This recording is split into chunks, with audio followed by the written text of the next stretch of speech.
Hello नमस्कार, जय हिंद, वंदे मातरम। आप देख रहे हैं जियो न्यूज और हम आपके लिए लेकर आए हैं देश दुनिया की, आपके राज्य शहर की सिलेक्टेड काम की फटाफट बड़ी खबरें। लेकिन उससे पहले यदि आपने हमारे चैनल को सब्सक्राइब नहीं किया है तो चैनल को सब्सक्राइब करके बेल नोटिफिकेशन ऑन करें और इस वीडियो को ज्यादा से ज्यादा लाइक और शेयर करें। बड़ी खबरें देखने से पहले आपके लिए आज का सवाल, भारत की किस नदी को वृद्ध गंगा कहा जाता है? Option A Narmada, option B Kaveri, option C Godavari और ऑप्शन डी कृष्णा। इस सवाल का जवाब हमें कमेंट करें और आप किस राज्य और शहर की ज्यादा खबरें देखना चाहते हैं हमें कमेंट करके बताएं ताकि हम आपके राज्य शहर की ज्यादा खबरें दिखा सकें। चलिए अब देखते हैं आज की फटाफट बड़ी खबरें। बिहार के मैट्रिक टॉपर में 3 छात्र, इनमें 2 लड़कियां। पहली रैंक लाने वाली साक्षी बोली, घंटे देखकर पढ़ाई नहीं की। दूसरे टॉपर रंजन के पिता नहीं। खबरें कि बिहार बोर्ड ने शनिवार को मैट्रिक परीक्षा 2025 का रिजल्ट जारी कर दिया है। टॉपर में 2 छात्राएं और 1 छात्र हैं। समस्तीपुर की साक्षी कुमारी, चंपारण की अंशु कुमारी और भोजपुर के रंजन कुमार ने मैट्रिक की परीक्षा में फर्स्ट टॉपर बने हैं। आपको बता दें कि तीनों के नंबर 889 रहे और परसेंटेज 97.80% रहा। वहीं इस साल 10वीं के एग्जाम में तकरीबन 15,85,000 छात्र शामिल हुए थे। इनमें से 12,79,294 स्टूडेंट्स पास हुए हैं। इस बार 10वीं का पासिंग परसेंटेज 82.11% रहा और टॉप 10 में 123 छात्र हैं। वहीं टॉप 6 से टॉप 10 तक 98 छात्र हैं।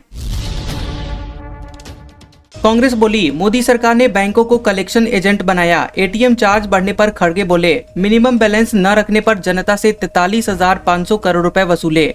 भारतीय रिजर्व बैंक यानी आरबीआई ने एटीएम से पैसे निकालने पर फीस बढ़ाने का फैसला लिया है। इस पर कांग्रेस ने मोदी सरकार पर निशाना साधा। कांग्रेस अध्यक्ष मल्लिकार्जुन खड़गे ने आरोप लगाया कि मोदी सरकार ने बैंकों को कलेक्शन एजेंट में बदल दिया है। खड़गे ने कहा कि ये सरकार आम नागरिकों से पैसे लूट रही है। 2018 से 2024 के बीच बचत खातों और जनधन खातों में मिनिमम बैलेंस न रखने पर सरकार ने जनता से लगभग 43,500 करोड़ रुपए वसूले हैं।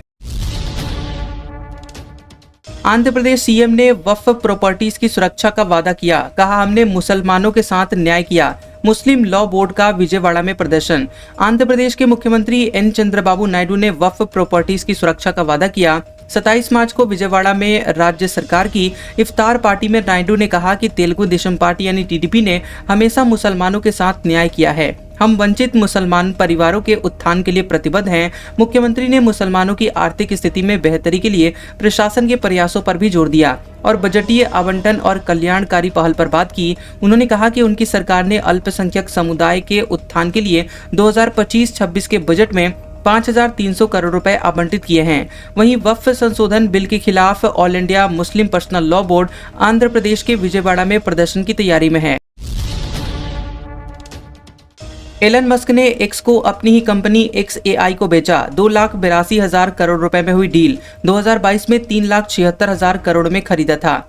इलॉन मस्क ने अपनी सोशल मीडिया कंपनी एक्स को अपनी ही आर्टिफिशियल इंटेलिजेंस यानी AI कंपनी XAI को $33 बिलियन यानी कि तकरीबन 2,82,000 करोड़ रुपए में बेच दिया है। ये एक ऑल स्टॉक डील है, जिसका मतलब है कि इसमें नकदी के बजाय शेयरों का लेन देन हुआ है। मस्क ने एक्स पर एक पोस्ट में कहा कि XAI और एक्स का भविष्य आपस में जुड़ा हुआ है। हम आधिकारिक रूप से डेटा, मॉडल, कंप्यूटिंग, वितरण और प्रतिभा को एक साथ लाने की दिशा में कदम बढ़ा रहे हैं। ये XAI की बेहतर AI क्षमता और विशेषज्ञता को एक्स की बड़ी पहुंच के साथ मिलकर अपार संभावनाओं को खोलेगा।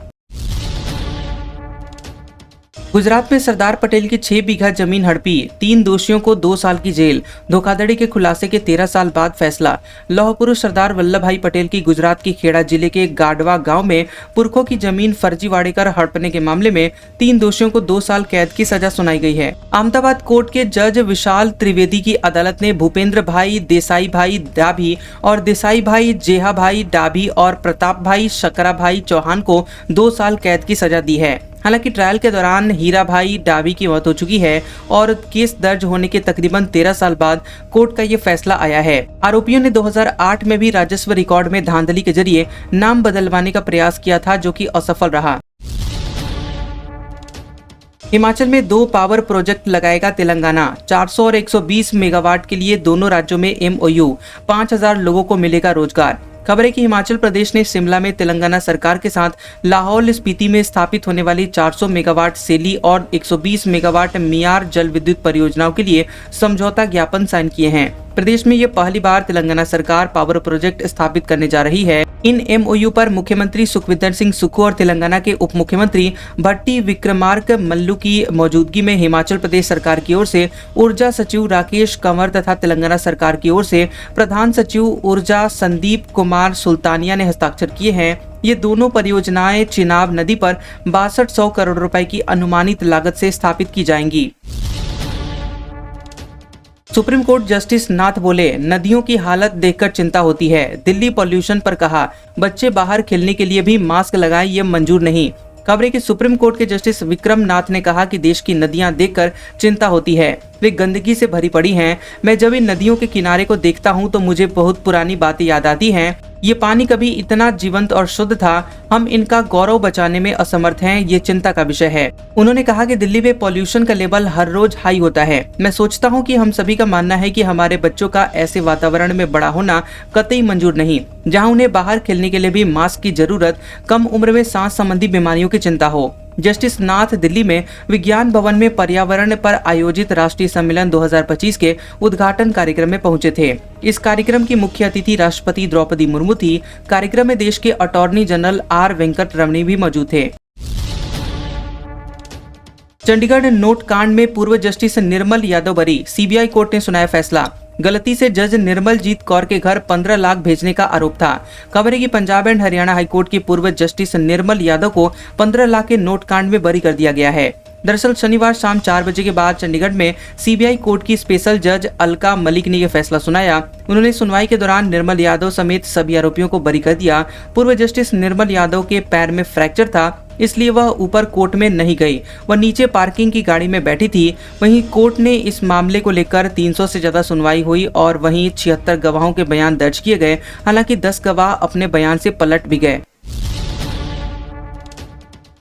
नोएडा में इमोशनल ब्लैकमेल कर 6.52 करोड़ ठगे, बड़ी कंपनी के डायरेक्टर हैं पीड़ित। डेटिंग ऐप पर मिली महिला ने 25 अकाउंट्स में ट्रांसफर करवाई रकम। डेटिंग ऐप पर प्यार और उसके बाद निवेश के नाम पर दिल्ली की एक मल्टीनेशनल कंपनी के डायरेक्टर से 6,52,51,000 रुपए से अधिक की ठगी की गई। दरअसल लगातार और रुपए मांगने के बाद उन्हें शक हुआ तो उन्होंने बात करने वाली महिला की प्रोफाइल को चेक किया तो वो फर्जी निकली, जिसके बाद पीड़ित ने इस मामले में साइबर थाने में रिपोर्ट दर्ज करवाई है। पुलिस ने मामले की जांच करने के साथ ही रुपए फ्रीज करने का काम भी शुरू कर दिया है।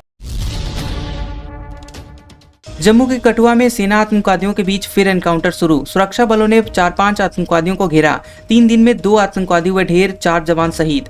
जम्मू कश्मीर के कठुआ जिले के सोफियान जंगल इलाके में तीसरे दिन फिर से सेना और आतंकवादियों के बीच मुठभेड़ शुरू हो गई। दरअसल सुरक्षा बलों ने इलाके की घेराबंदी कर दी है और सर्च ऑपरेशन को तेज कर दिया है। सूत्रों के मुताबिक सोफियान जंगल इलाके में 4 से 5 आतंकवादियों के छिपे होने की सूचना मिलने के बाद सुरक्षा बलों ने सर्च ऑपरेशन शुरू किया। उसके दौरान फायरिंग शुरू हो गई। बता दें आपको कि 27 मार्च से चल रहे एनकाउंटर में अब तक 2 आतंकवादी मारे गए हैं। इसके अलावा सुरक्षा बलों के 4 जवान भी शहीद हुए हैं, वहीं 3 अन्य घायल हैं। पश्चिम बंगाल के मालदा में हिंसा, इंटरनेट बंद, 34 गिरफ्तार, उपद्रवियों ने दुकानें गाड़ियां तोड़ी, सामान लूटा। कलकत्ता हाईकोर्ट ने मांगी रिपोर्ट। पश्चिम बंगाल के मालदा जिले के मेथाबाड़ी में 27 मार्च को 2 गुटों के बीच हिंसा हो गई थी, जिस मामले में 34 उपद्रवियों को गिरफ्तार किया गया। इस घटना के बाद से इलाके में इंटरनेट बंद है और आर्म्ड और रैपिड एक्शन फोर्स की 3 कंपनियां तैनात की गई हैं। हिंसा को लेकर कलकत्ता हाईकोर्ट ने DM और SP से 3 अप्रैल तक एक्शन रिपोर्ट मांगी है। कोर्ट ने कहा है कि राज्य को सावधानी से काम करना चाहिए। इसके साथ ही हिंसा से प्रभावित लोगों की सुरक्षा के लिए उचित कदम उठाने चाहिए। रिपोर्ट्स के मुताबिक 26 मार्च को मोथाबाड़ी मस्जिद में नमाज हो रही थी। इसी दौरान वहां से एक जुलूस गुजर रहा था, तभी कुछ लोगों ने धार्मिक नारे लगा दिए। 27 मार्च को दूसरे समुदाय ने इसका विरोध किया। इस दौरान भीड़ ने दुकानों, घरों और गाड़ियों में तोड़फोड़ और लूट की। छत्तीसगढ़ के सुकमा में 17 नक्सलियों का एनकाउंटर, इनमें 11 महिलाएं। 12 साल पहले झीरम घाटी कांड में शामिल कमांडर भी मारा गया। खबर है कि छत्तीसगढ़ के सुकमा और दंतेवाड़ा जिले की सरहद पर शनिवार की सुबह को पुलिस और नक्सलियों के बीच मुठभेड़ हो गई। DRG यानी डिस्ट्रिक्ट रिजर्व गार्ड और CRPF के 500-600 जवानों ने 17 नक्सलियों को मार गिराया। इनमें 11 महिला नक्सली भी हैं। मुठभेड़ केरला पाल थाना क्षेत्र के उपम पल्ली में हुई है। मारे गए नक्सलियों में नक्सल संगठन SZCM special zonal committee member Jagdish उर्फ बुथरा भी शामिल है। बुथरा पर यहां 25 लाख रुपए का इनाम घोषित था। वह दरभा घाटी के झीरम कांड में शामिल था और 2013 में हुई इस वारदात में कांग्रेस नेता महेंद्र कर्मा समेत कई बड़े कांग्रेसी लीडर मारे गए थे।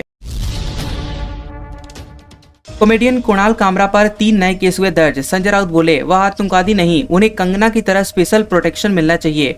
खबर है कि stand up comedian Kunal Kamra के खिलाफ मुंबई के खार पुलिस स्टेशन में 3 नए केस दर्ज किए गए हैं। ये केस महाराष्ट्र के डिप्टी सीएम एकनाथ शिंदे को लेकर दर्ज किए गए विवादित बयान से जुड़े हुए हैं। मुंबई पुलिस की ओर से दी गई जानकारी के मुताबिक पहली शिकायत जलगांव की मेयर ने दर्ज करवाई है, जबकि बाकी एक केस नासिक के 2 अलग-अलग बिजनेसमैन ने किया है।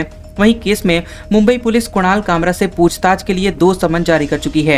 वहीं महाराष्ट्र विधान परिषद में भी कामरा के खिलाफ विशेषाधिकार हनन का नोटिस स्वीकार कर लिया गया है। उधर शिवसेना यूबीटी सांसद संजय राउत ने कहा कि जिस तरह से भाजपा सांसद कंगना रनौत को शिवसेना से टकराव के बाद सुरक्षा दी गई थी, वैसे ही सिक्योरिटी कुणाल को भी दी जानी चाहिए। यूपी में 12 जिलों के कप्तान और कमिश्नर बदलेंगे। ईद रामनवमी के बाद होंगे आईपीएस के ट्रांसफर, कई को नई जिम्मेदारियां मिलेंगी। खबर है कि यूपी में ईद रामनवमी के बाद बड़े पैमाने पर आईपीएस अफसरों के ट्रांसफर किए जाएंगे।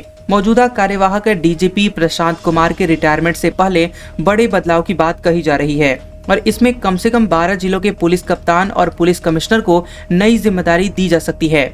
जिन जिलों के पुलिस कप्तानों का बदला जाना तय है उनमें मुजफ्फरनगर, मथुरा, फर्रुखाबाद और झांसी है और यहाँ के एसएसपी अब डीआईजी हो चुके हैं और ऐसे में इन्हें डीआईजी रैंक में जल्द ही नई जिम्मेदारी दी जाएगी। यूपी में मंत्री बोले समाजवादी पार्टी सांसद मुगलों की नाजायज औलाद, अखिलेश यादव को एक घाव हो जाए तो शैया पर लेट जाएंगे। ठाकुरों ने हमेशा देश बचाया। योगी सरकार में राज्य मंत्री ठाकुर रघुराज सिंह ने समाजवादी पार्टी सांसद रामजीलाल सुमन पर निशाना साधा और कहा कि जो लोग ठाकुरों और रणबांकुरों के लिए आपत्तिजनक टिप्पणी करते हैं वह मुगलों की नाजायज औलादे हैं। मंत्री ने कहा कि ये लोग मुगलों से पैदा हुई क्रॉस ब्रीड हैं। ये लोग अपने बाप को बाप नहीं कहते। ठाकुर रणबांकुरों ने हमेशा देश को बचाया है, अपनी सीमाओं की रक्षा की है। दर्जा प्राप्त राज्य मंत्री रघुराज सिंह ने अलीगढ़ में मीडिया से बातचीत के दौरान ये सब बातें कही हैं।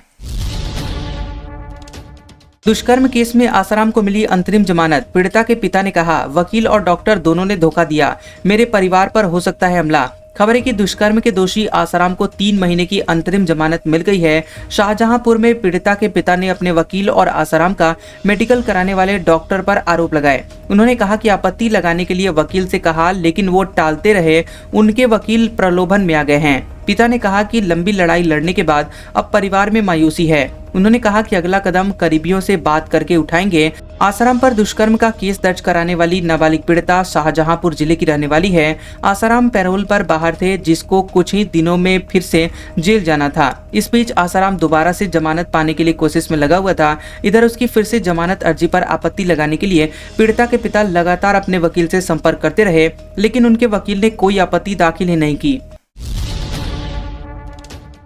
मुस्कान बोली मुझे साहिल से मिला दीजिए, उसके साथ रहना चाहती हूँ। मेरठ जेल में सरकारी वकील ने 15 पूछे सवाल। खबर है कि मेरठ जेल में बंद सौरव हत्याकांड के आरोपी मुस्कान और साहिल से सरकारी वकील ने मुलाकात की है। एडवोकेट रेखा जैन और उनके पैनल के 3 वकील शुक्रवार शाम को जेल पहुंचे। साहिल और मुस्कान से अलग अलग बैरक में केस के बारे में जानकारी ली गई। मुस्कान ने वकील से कहा कि जेल में मेरी और साहिल की मुलाकात करवा दीजिए, फिर हमें जमानत दिलवा दें, जिससे बाहर आकर हम साथ रह सकें। इस पर वकील ने पूछा कि क्या तुम दोनों ने कोर्ट मैरिज की है, शादी का सबूत पेश कर सकती हो। अभी जेल मैनुअल के मुताबिक 15 दिन में एक बार पति पत्नी की मुलाकात करवाई जा सकती है। इस पर मुस्कान शादी का सबूत पेश नहीं कर पाई। टैरिफ बढ़ाने को लेकर ट्रंप बोले मोदी मेरे बेहतरीन दोस्त, बहुत समझदार व्यक्ति, पर भारत हम पर बहुत टैरिफ लगाता है। खबर है कि अमेरिकी राष्ट्रपति डोनाल्ड ट्रंप ने एक बार फिर से कहा कि भारत हम पर बहुत टैरिफ लगाता है। व्हाइट हाउस में पत्रकारों से बात करते हुए ट्रंप ने भरोसा जताया कि भारत और अमेरिका के बीच ट्रेड बातचीत चल रही है।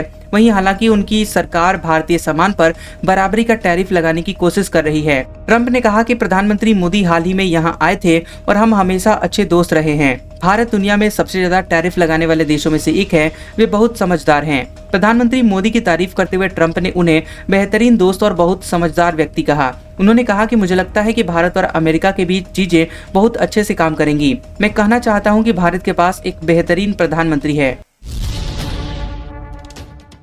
म्यांमार भूकंप में अब तक 1000 लोगों की जान गई, 2400 घायल। फिर आया 5.1 की तीव्रता का भूकंप। मोदी ने सैन्य सरकार के प्रमुख से की बात।